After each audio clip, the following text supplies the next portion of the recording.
first, New York City's mayor bills it as one of the worst. This literally could be one of the top 2 or 3 largest storms in the history of the city. Then a dire warning. 2 to 4 inches per hour.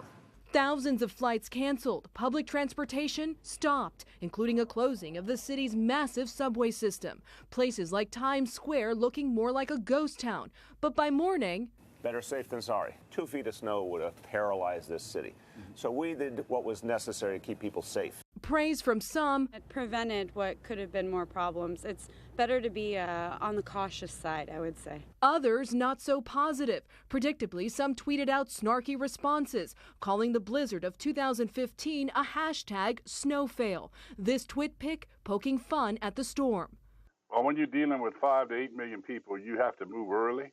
Think about what would have happened if they had thousands of people stuck on the trains had the blizzard been as it had been predicted. No one knows the importance of being prepared better than General Russell Honore, the man who helped lead the relief effort following Hurricane Katrina. Katrina, we didn't do enough. We should have evacuated, but we lost 1,800 people.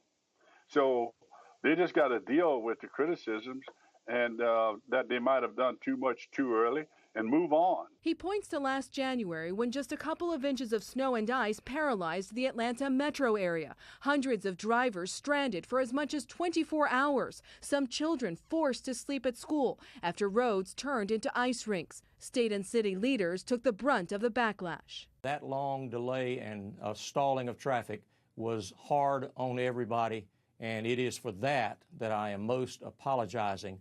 Saying I'm sorry, not something politicians like to do. In 2010, then New York Mayor Michael Bloomberg taking heat for the city's days-long response to a big snowstorm. Yelling about it and complaining doesn't help. This time, the city is getting back to business as usual after a crippling blow, not from Mother Nature as predicted, but from City Hall. Alina Machado, CNN, Miami.